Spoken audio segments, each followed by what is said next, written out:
Ek lees uit Lukas 10 vers 38 tot 42, 'n baie bekende gedeelte. Op hulle reis het Jesus in 'n dorp gekom waar 'n vrou Martha hom as gas ontvang het. Sy het 'n suster gehad, Maria, wat aan die voete van die Here gaan sit en na sy woorde geluister het. Maar Martha was baie bedrywig om alles klaar te maak.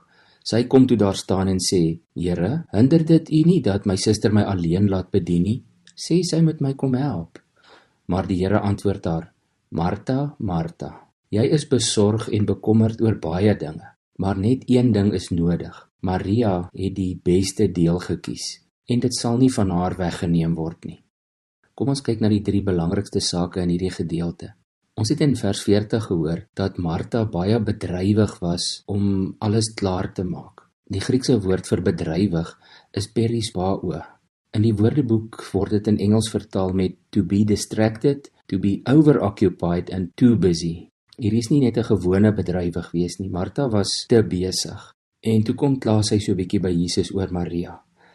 En dan die tweede gedagte is dat die Here haar toe antwoord en haar naam 2 keer noem, Martha, Martha. Dis so 'n liefdevolle vermaaning. En dan sê hy vir haar, jy is besorg en bekommerd oor baie dinge. Die woord besorg is in Grieks merimnao. En hierdie is dieselfde woord wat ons in Lukas 8 vers 14 kry. Onthou jy nog die gelykenis van die saaier? En dan lees ons van die saad wat tussen die onkruid geval het. Die onkruid, sê Jesus, wys op wanneer mense die woord hoor, maar die sorge van die lewe en rykdom en genietinge sal die woord gaandeweg verstik, sê hy, sodat dit nie kan saad skiet nie.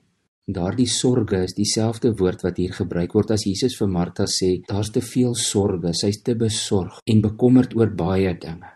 Maar die derde belangrike saak is dat Jesus dan in vers 42 vir Martha sê, net een ding is nodig, en letterlik kan dit ook vertaal word met noodsaaklik.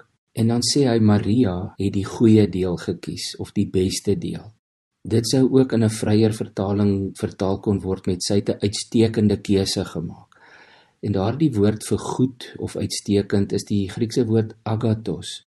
En dit kom ook voor in die gelykenis van die saaier. In Lukas 8 vers 8 is dit die woord wat die Here gebruik as hy sê die saad het in goeie grond geval. So wat leer ons hier uit oor ons verhouding met Jesus? Doodgewoon net dit, om aan die voete van die Here te gaan sit en na sy woorde of sy leringe te luister, is 'n uitstekende keuse. Jesus sê dit is die een ding wat noodsaaklik is. Wat kies jy vandag? Kom ons bid saam. Here, help ons tog ook so tussen ons bedrywigheid en ons besige lewe, om die goeie te kies, om tyd te maak, om aan U voete te sit en na U woorde te luister. Dankie vir die Bybel, wat dit eintlik vir ons so maklik maak om na U woorde te luister. Ons het U baie lief. Amen.